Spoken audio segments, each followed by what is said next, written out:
Stephen Hawking was very special in more ways than one. So for this week's podcast on English.com, we're looking at an extraordinary life. Yes, Hawking was the world's best-known scientist, but he was also the world's best-known sufferer of motor neuron disease. He was born in Oxford in 1942, and he won a scholarship to study physics at University College, Oxford.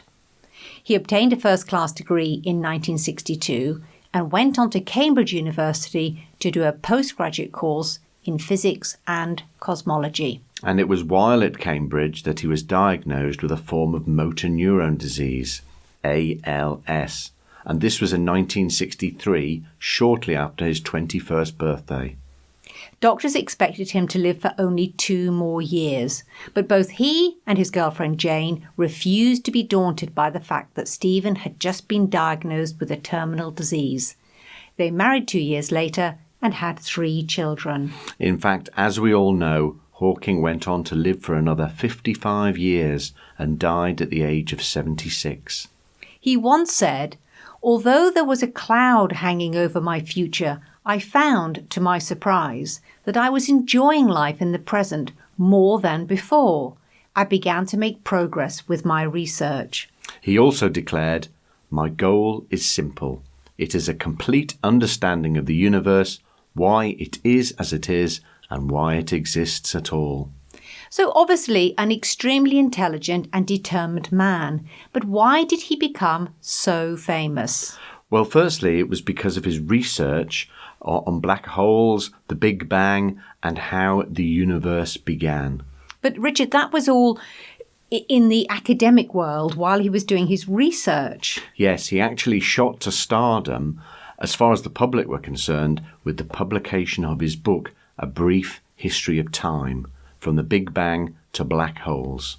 Yes, Hawking decided in 1982 to write a popular book about the universe that would be accessible to the general public. Instead of publishing with an academic press, he signed a contract with a mass-market publisher. It was published for the first time in 1988, and it rose quickly to the top of the bestseller lists, both in the US and the UK, and it remained there for months. It sold 10 million copies and was translated into 40 different languages. He even appeared on the front cover of Newsweek. No doubt, though, it was also his appearance that kept him in the public eye. The fact that he had these amazing ideas but could neither walk nor talk. Yes, he'd been using a wheelchair since the late 60s and had already lost the use of his voice.